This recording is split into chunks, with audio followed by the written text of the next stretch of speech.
Yo, how are you guys doing? Hope you guys are having an awesome day. Today, I'm going to be matchmaking UFC 314 in Miami, Florida on April 12th. This is a main card that I'm hyped for. The UFC went to Miami last year for $299. It was an excellent fight card, and we need pay-per-views to be good this year and cards to be good this year because we started the year off pretty well, I would say. I mean, UFC 311, Makhachev versus Moicano. It was originally supposed to be Arman Tsarukyan. This was a stacked pay-per-view, and even with Arman pulling out, we still had Makhachev in the main event. Merab versus Umar had beef and was a great fight.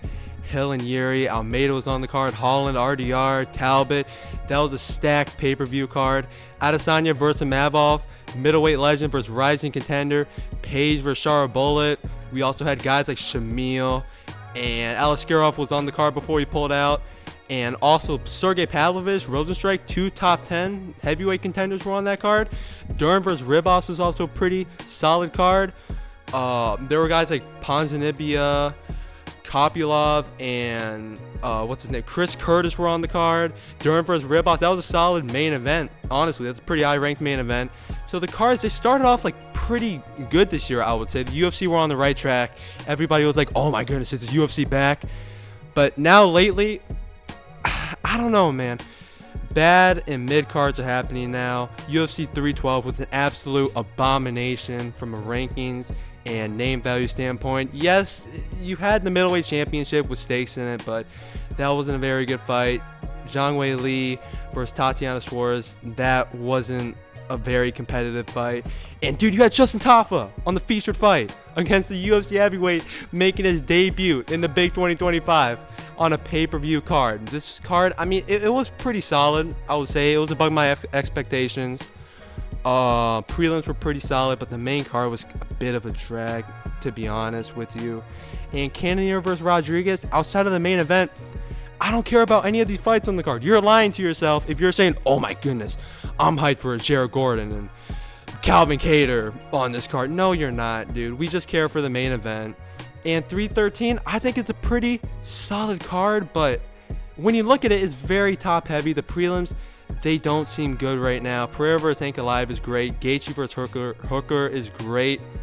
Joshua Van's also on the card. I think someone else is also on the card, big that I'm forgetting.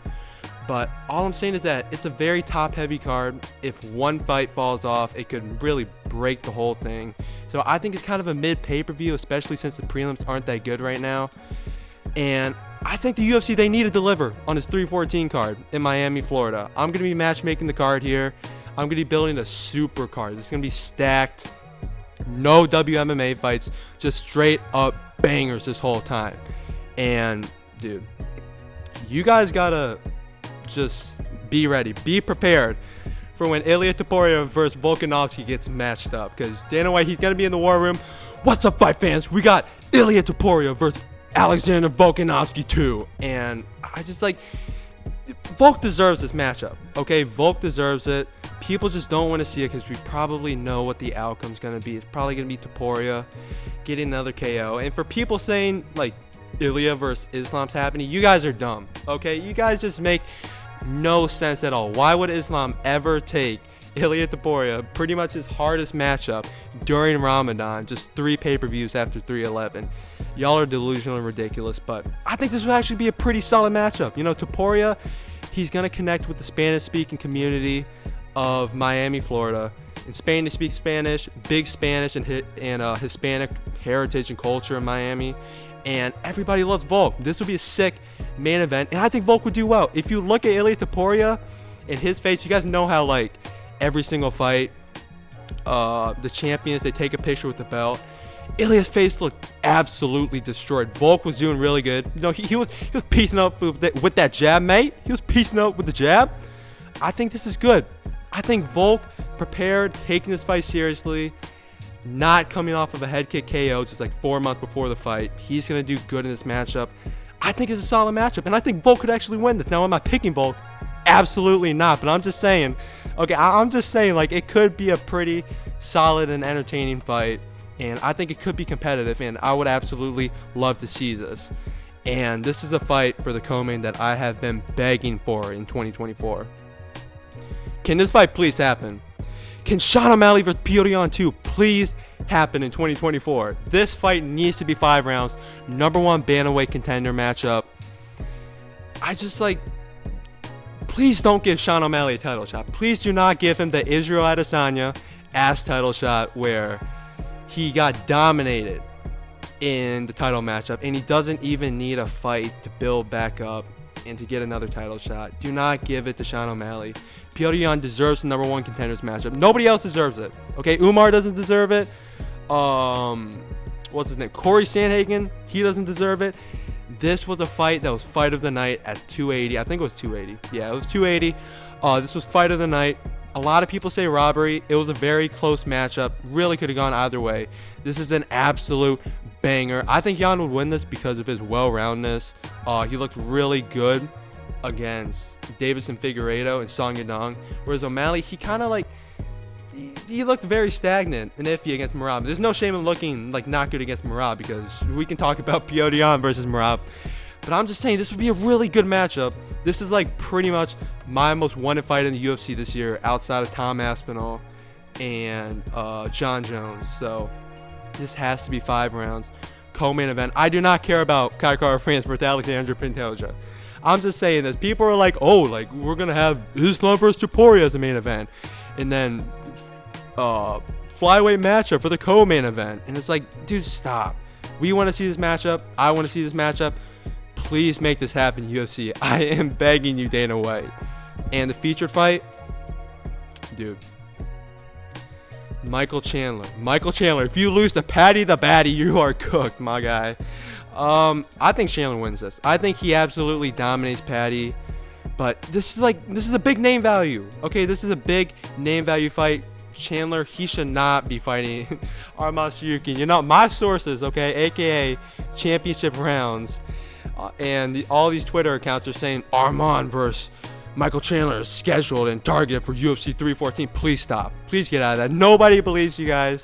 The UFC are absolutely delusional and terrible if they make Chandler versus Arman. This fight has to be made. These two are going back at it. This was actually rumor, actually real rumors to happen at UFC London, but that card's pretty much been built. And Paddy, he hasn't fought since 304. Chandler, he hasn't fought since 309. Chandler, he wants to get back in the fighting business. He wants to get back in the octagon. And I think Chandler absolutely destroys Paddy the Baddy. But this would be awesome at the press conference. Come on. This would be awesome at the press conference. The rage bait online from Paddy fans would be crazy. I think this is a perfect featured fight that can get you hyped up for the co-main event and the main event. Because I think Chandler KOs Paddy in the first round. So Paddy versus Chandler, featured fight. 3 rounds, that's awesome. And this fight has already been confirmed.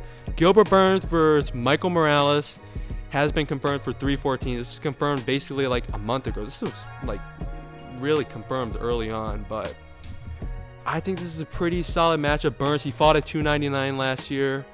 Michael Morales, I think he's the biggest dark horse in this welterweight division.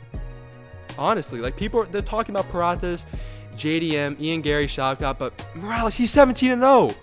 This guy is 17-0. I've never seen a more underrated prospect in my entire life in the UFC. And I think Morales, he beats Burns easily. I think he beats Burns, but I do think maybe this could be a competitive fight early on. Burns can make it maybe competitive with his ground game.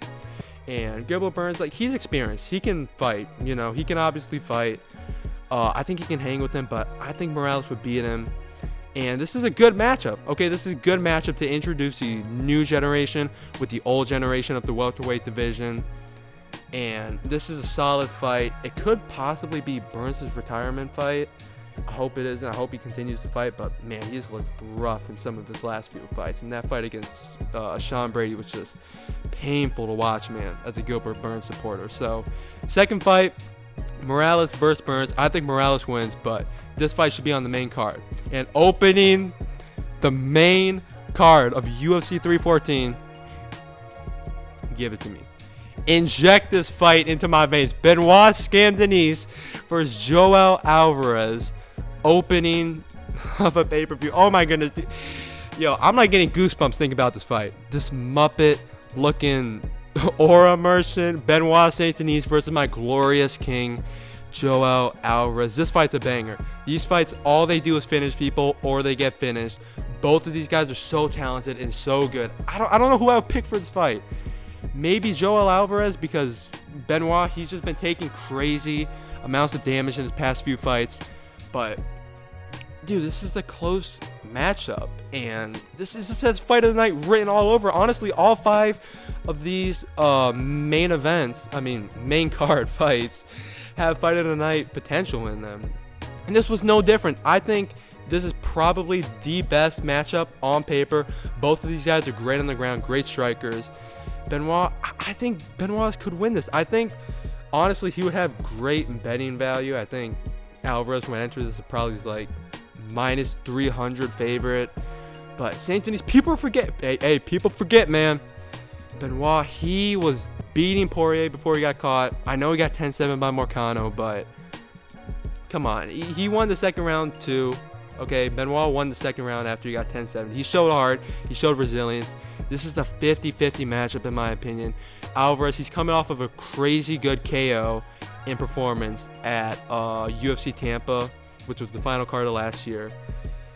Alvarez, just like Topuria, he's Spanish. He can connect with the people in Miami. And this fight, it will just be a banger, bro. It will be a banger. You can't deny this fight. If you are an MMA fan, you want to see this fight. So that was my UFC 314 main card matchmaking. In conclusion, main event, Ilya versus Volkanovski for the featherweight championship. Co-main, Sean O'Malley versus Piotr Jan 2. Featured fight, Michael Chandler versus Patty the Batty. Oh my goodness, I can't believe this is a real matchup. Imagine telling someone in 2020 that this was going to be a real matchup.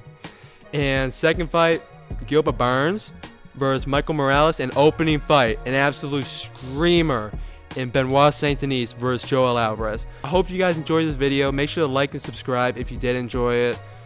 Maybe leave a comment about what you want to see on UFC 314 and pretty much any card moving forward.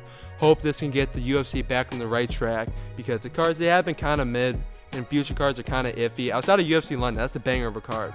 I might talk about it soon. But I'm KW Sports. Make sure to check me out on Twitter and on Real Sports app. Hope you guys have a blessed day. Peace.